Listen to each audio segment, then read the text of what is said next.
Are you in need of an adult toy store? Well, check out my website, www.masturbating.com. That way you can check out the affordable sex toys, and you can check out my subscription box, which you also have the option of. You won't regret it. Use code SAVE the number 10 and save $10 off your purchase. So today I'll be joined by Dr. Alison Ash. Dr. Allison Ash is a sex and intimacy coach, educator, author, lecturer of Stanford University, and the founder of TurnOn.love, a champion for others overcoming shame and deepening pleasure. Dr. Allison Ash helps her clients experience the kinds of sexual interactions and romantic relationships they long for. Dr. Allison Ash designs workshops and offers individuals and couples coaching to give others the tools to discover their desires and confidentially pursue them. So thank you for joining us, Dr. Allison Ash. Thank you so much for having me. I'm glad to be here. So you teach a workshop on how to eat pussy like a champ. What led you to teach that workshop? Well, I am an avid enthusiast of pussy eating, both receiving and giving. And I was once watching this video where Nina Hartley, who is this wonderful porn star and sex educator, was doing a little sex ed porn around how to eat pussy. And I was so impacted by what she had to offer.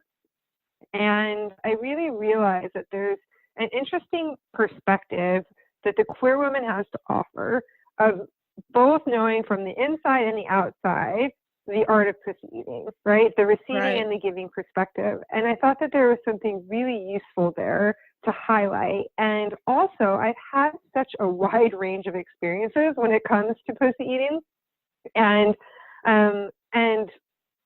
found that there were some trends that really made the experience more pleasurable, feel safer, create more intimacy, and I wanted to share those insights with other people. Yeah, I think that's a great workshop, considering there are some women and men that are definitely not familiar with, eating pussy or doing it at all. So yeah, I think that's right. Amazing. There are some people that are skeptical about trying it, but what are some reasons people don't want to eat pussy? And what advice do you have for them to get over it? I love that question because there are a lot of people out there that feel hesitant or nervous or even scared to eat pussy, and that can be for a variety of reasons. A common one is not knowing how or feeling insecure about your abilities to do so. And this isn't just men. There are a lot of women and trans people out there that just haven't had a lot of experiences with eating pussy. And so that could feel really shy and confronting. And even I remember the first time that I did, even though I had received so many times before, it's so different because you can't really see what's happening down there when somebody's going down on you. It's just this kind of black box on the other side of your legs, right? Right. And it's a very different experience when you're trying to do it for somebody else. So that can create all sorts of feelings of nervousness and fears of being judged or evaluated. I know some men are worried that eating pussy will emasculate them, will make them seem less manly or masculine, and so there could be some gender socialization or power dynamics that could be at play. Perhaps the receiver is feeling nervous or hesitant about receiving, and then the giver is feeling the receiver's anxiety and nervousness and doesn't want to push her or challenge it or wants to just play it safe, and so sometimes they're peeing off of each other.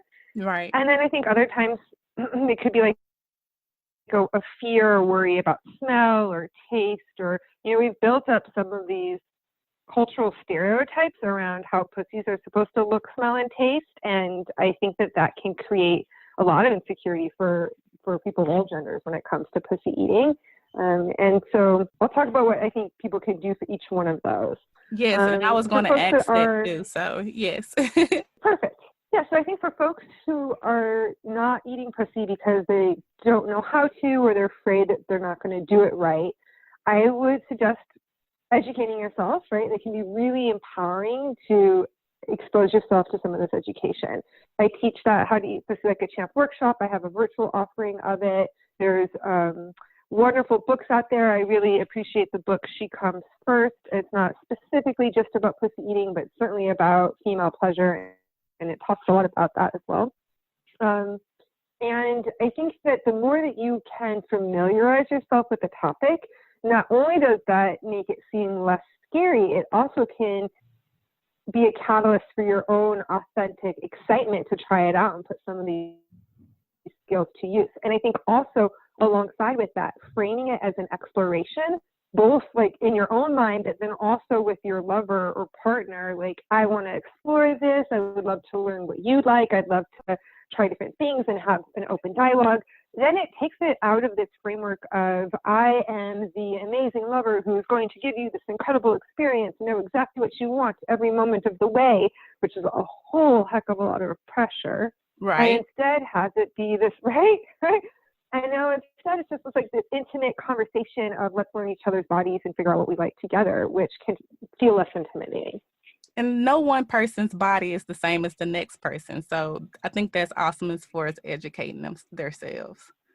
Exactly right. And not only is what everybody's body different, everybody's preferences differ, but even as an individual, what I want is going to be different from time to time to time. Right. And so I hope the givers out there can hear that, both so that they really are welcoming the receiver's feedback, but also so they take the pressure off of themselves of having to know what the other person wants, because what the other person wants is a moving target. It's not a fixed state, right?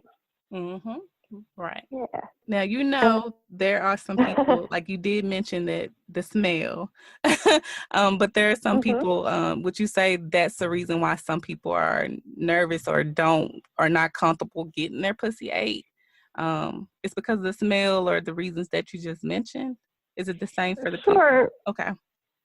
Yeah, I mean, I think that insecurities around your appearance, around your smell, around your taste are very common among receivers as well. I remember I certainly tasted myself before I'd let anybody go down on me, right? Like, well, that's a good idea. Right? I was curious. I wanted to know, what do I smell like? What do I taste like? And like familiarize myself with it. But also, you know, it was coming from this very insecure, anxious, teenaged place of like, oh my goodness, I've been getting all of these messages that, I mean, Kay, I have to tell you, I have this memory of being middle school sometime and having a bunch of me and my friends sitting on a stage in my school, wearing like shorts. It was a hot summer day, and this boy walking by and saying, "Ugh, close your legs. It smells like fish in here." What? And it was so impactful for me because it was so shaming. And it was the first time I was exposed to this cultural idea that women smell bad or pussies smell bad. And it lingered with me. It lingered with me for years. And I've talked with so many people with pussies out there that have an experience somewhere along the line of this, a lover or partner who shamed them, hearing it represented in movies or social media, that, and then also just the ways that capitalism and American consumerism has been structured to try and get women to buy products to change their pussy so that they're more appealing to other people. It's, you know, not only just products, but also plastic surgeries, all sorts of things, and all sorts of things that have been proven to be very detrimental, like douching and using other kinds of products. So, you know, I think that one of the things that's really important for both givers and receivers to remember is that sex is messy. That's just part of sex, right? I think, in my own opinion, some of the best sex is messy, and that right, and that intimacy and vulnerability are linked, meaning that when we are vulnerable, especially have experiences of mutual vulnerability, that creates safety and intimacy.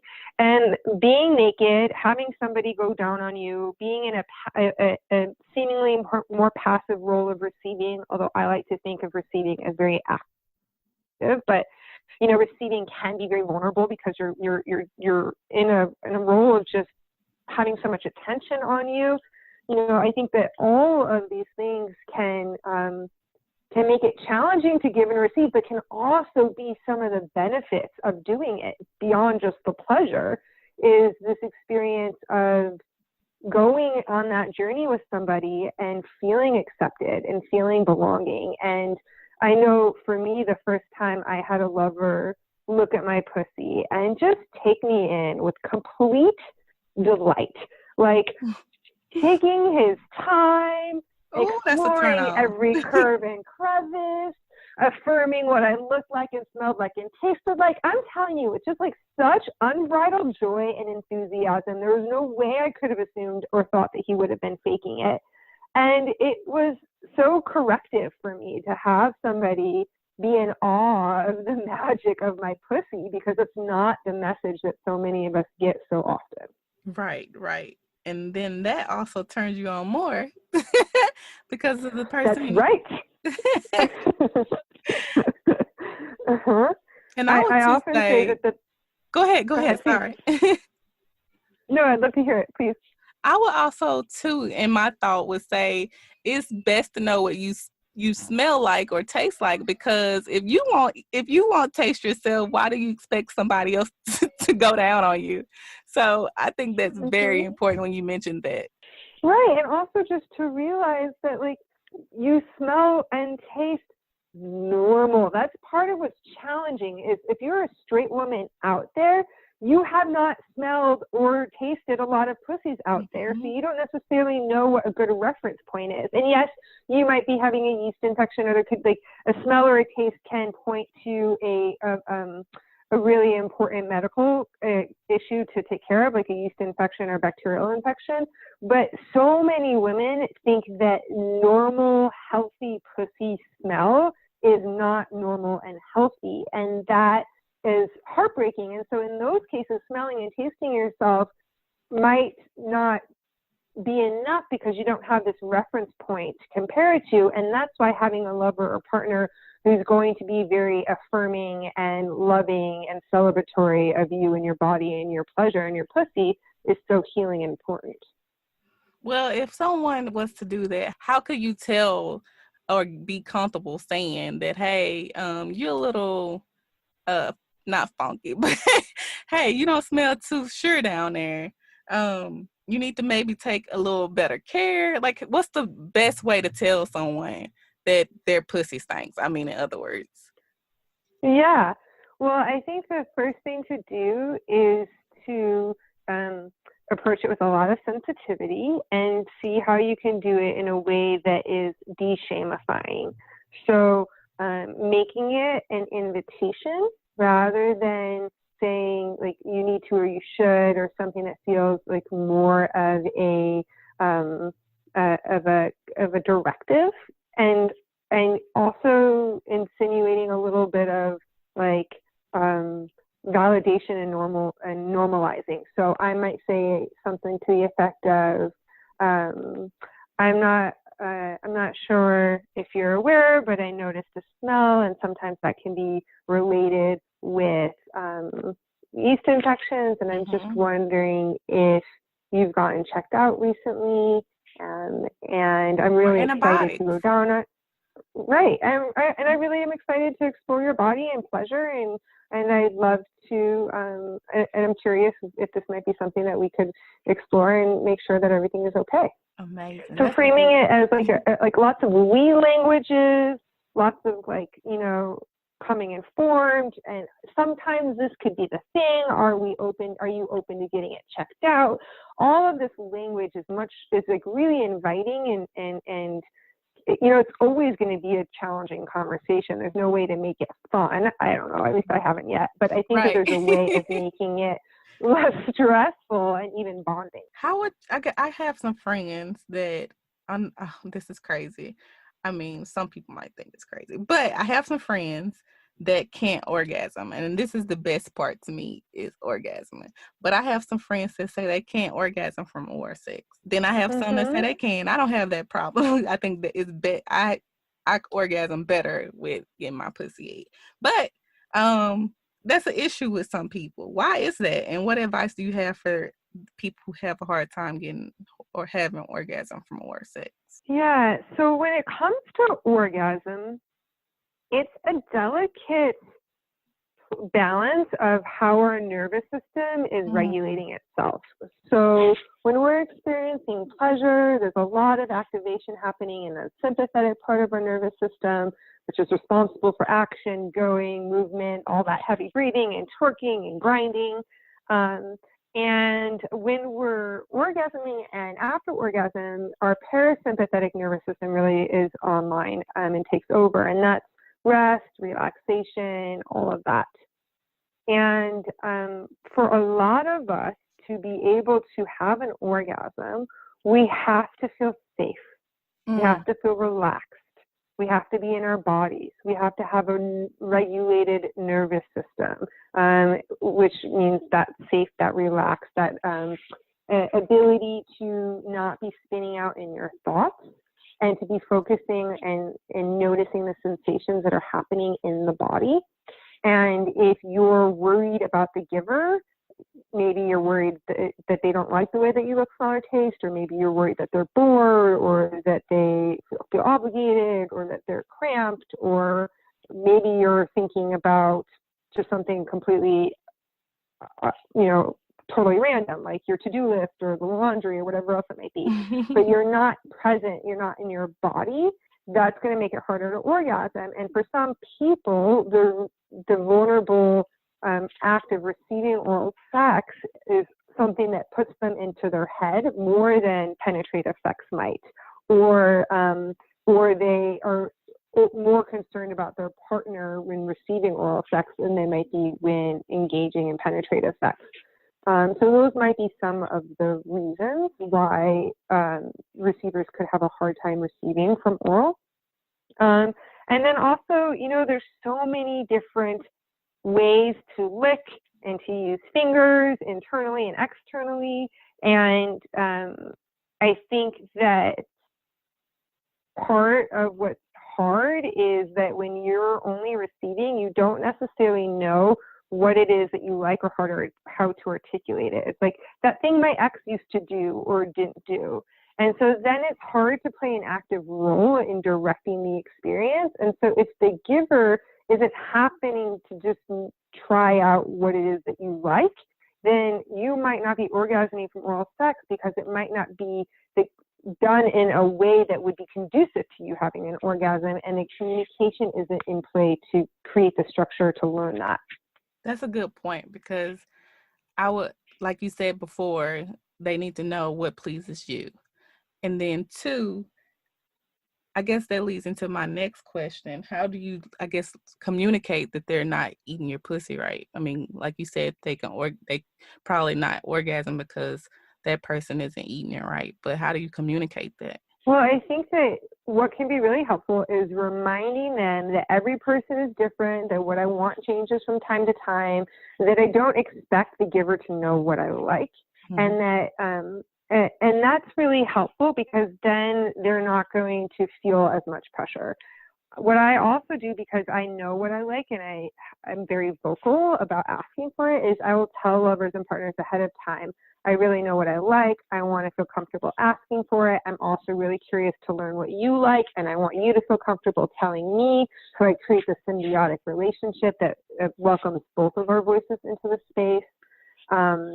And sometimes what I'll do before somebody goes down on me is I'll give them some broad stroke tips that are pretty general that always work for me. So for example, and this is me speaking personally, this is not what every pussy likes, but I like really soft stimulation on my clitoris, and I like really firm penetrative stimulation, and I tend to like my fingers moving in a come hither motion on my G-spot. And there's certain things that I like, and I'll tell somebody ahead of time, particularly about the very sensitive stimulation on my clitoris, because that is something that I have to calibrate with every lover, because every person touches me more firmly than what I want there. And so saying that right off the bat helps them know that there's going to be this kind of communication and calibration process.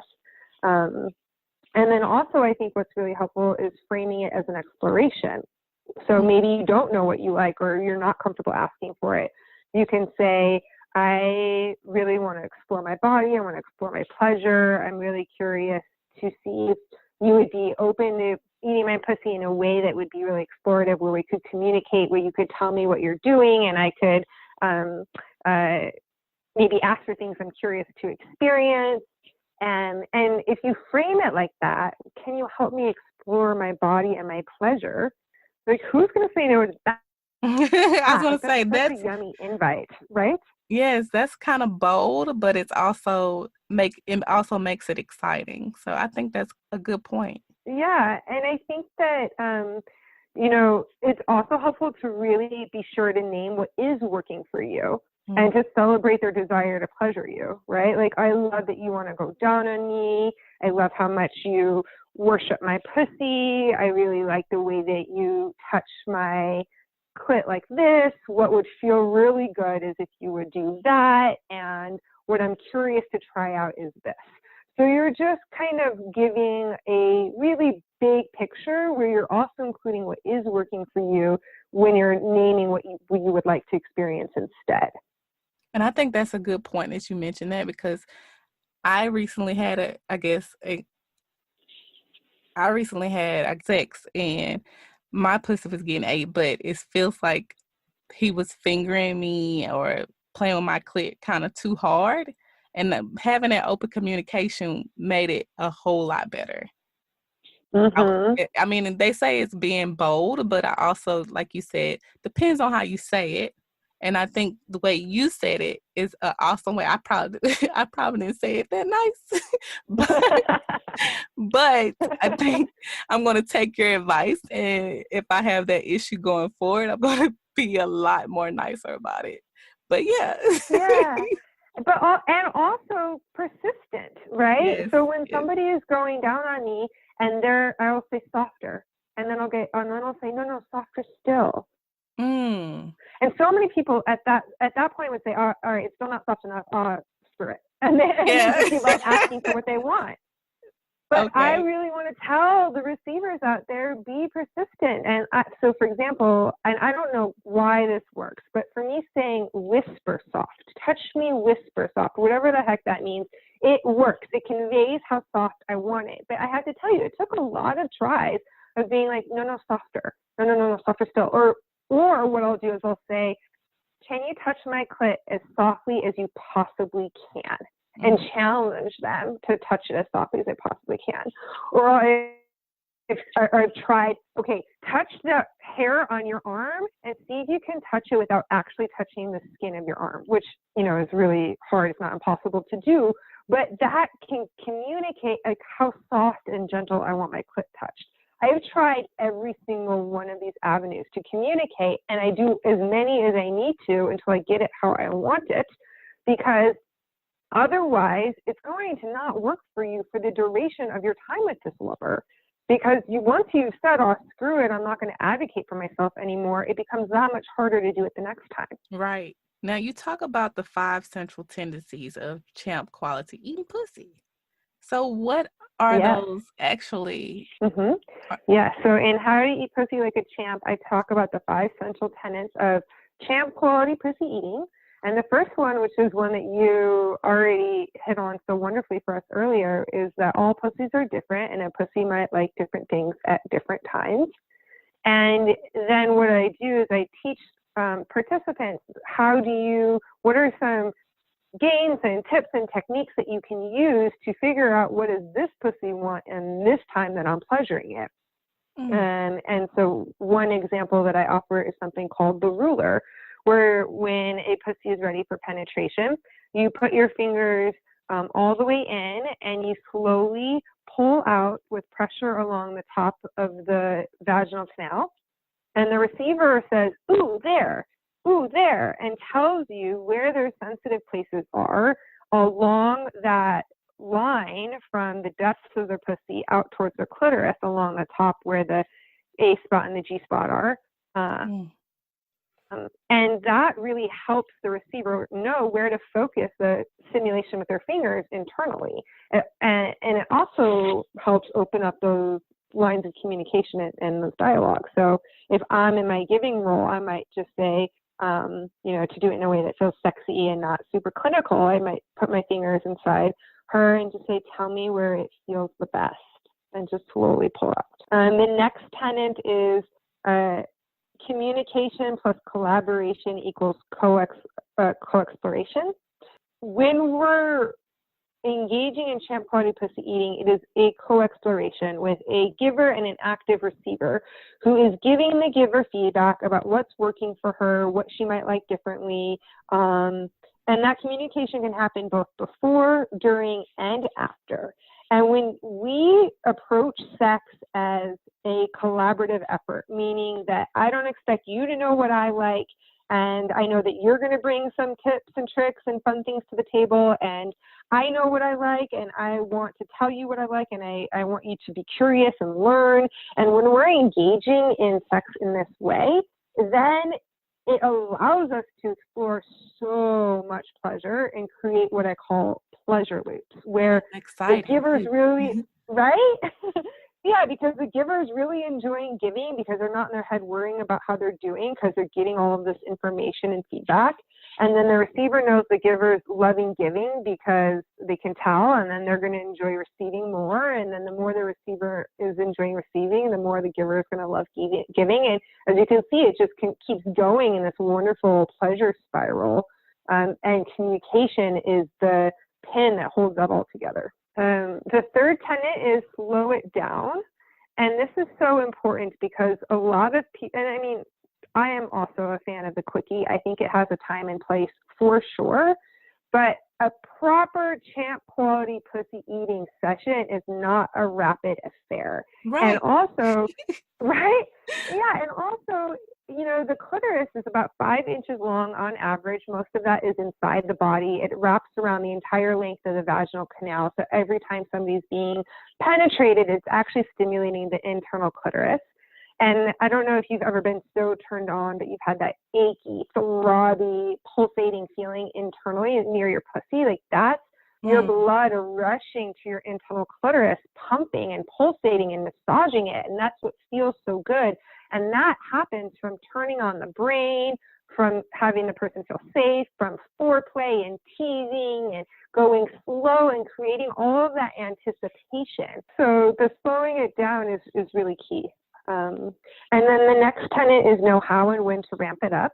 And this is where I talk about all the different hand movements and tug movements that you can do and really help givers expand their repertoire of different things that they can do both externally and internally, massaging the pussy to be able to create more pleasure and also to be able to offer more variety and to be able to help the receiver explore what they like, because the giver has all sorts of different things that they can give the receiver an opportunity to try out and give feedback around. And then the last tenet is to mix it up. And this is because nobody likes it when it's the same thing every single time, and variety is certainly the spice of life. And so here I talk a lot about different positions that you can use and also how you can incorporate toys and anal pleasure for creating more novel and intense pleasure with regards to pussy eating. So that's more like regular sex. Like it gets boring. Pussy eating can be boring if you do the same thing over and over. Yeah. And there's so many different positions that you can eat pussy in, and each position offers different advantages. Like you can access different parts. If I'm going to be eating your pussy while you're sitting on my face, I might not be able to penetrate you, but there's a whole power dynamic there that has its own interesting element. Whereas if I'm going down on you and you're laying on your back, I have super easy access to penetrate you and your clitoris and everything else. And if I'm going down on you when you're on all fours, I'm going to have great access to your ass if I want to incorporate some anal play. So, there's all sorts of ways to create that sense of it feeling different and fresh. I think it's important because everything you said, keep everything going with pussy eating. Do you offer, I guess, virtual classes for this? Because that is amazing, your workshop. Because I feel like if someone doesn't know their positions and it could be a complete turn on. Everything you said, everything you just said. So do you offer virtual visits for your workshop? I do. I have most of my workshops, including this one, offered in a virtual space, and I also have recordings of previously offered workshops, including this one, that you can pay to stream. And so, that makes this information accessible to folks that are not just in the Bay Area where I'm located, and also helps to get the knowledge in the hands of folks that might be a little bit too shy to come to the live version of this workshop. Would it be just your website to get to the virtual? Yes. So you go to my website, www.turnon.love, and you'll be able to see my virtual workshops and also the workshops that I have recordings available for there. And you can also contact me through my website and send me any inquiries around questions about the workshops or workshops that you're interested in that you don't see being offered virtually. I'm always open to getting those requests. Wow. Yeah, because like you said, there's people who are very shy. So, it can be really bonding to take this workshop with your lover and partner. I actually highly recommend that because I think receivers learn all sorts of information about how to be a more active receiver. I talk about the different nerve pathways involved with orgasm for people with pussies and how to have different kinds of orgasms, and so a lot of the science and anatomy. And I also give all sorts of communication tools, and having the same language as the giver can be really helpful. And then what I recommend is that you spend some time afterwards putting it all into practice, right? So make sure you have a date night scheduled or something like that. It could be really intimate. And one of the things that I give out in the workshop that I'm happy to offer to the listeners out there is my guide to my pussy, which is like a Mad Libs for your pussy. If you go to turnon.love/resources, you'll see that as one of the available handouts I have for folks. And what you can do is both the receiver and the giver fill it out on the receiver's pussy. And if you're two queer women, then you would actually each fill out two, one about each pussy. And then you compare your responses so that you're understanding, okay, are we on the same page? Where are we not? What are the questions that we don't know the answers to? It can be a really helpful guide for pussy eating sessions that you want to frame as more explorative. And what areas needs improvement too. So and it also can really help open up the communication. And for folks that are shy about communicating this, they find it's often easier to just show somebody their guide to my pussy. It's really sweet. I've had friends throughout the years send me little messages saying, I had a new lover and she just showed me her guide to my pussy and it was so helpful. Thank you. And so, I know that they're being circulated and being used out there, and I'm hearing from both givers and receivers that it's really helping them along. Great speaking with you today. If someone wishes to get your services besides your website, is that the only way to get in touch with you, or should they contact you by phone or just by the website and then you'll get in touch with them? The website is the best way to get in touch. And then you can also follow me on Facebook and Instagram at turnon.love. I'm often pushing new, fresh content on both of those platforms. And then joining my mailing list through my website is the best way to stay up to date on all of my offerings and other featured podcasts, etc.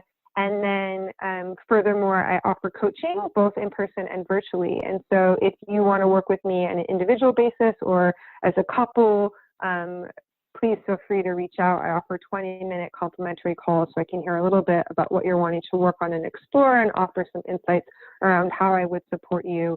And so I'd be happy to work with folks in that capacity as well. Well, again, thank you for joining me. It was a pleasure. My mind is blown from this interview. So thank you so much for having me. It was so fun talking with you. I hope to get to do this again sometime soon. Yes, definitely.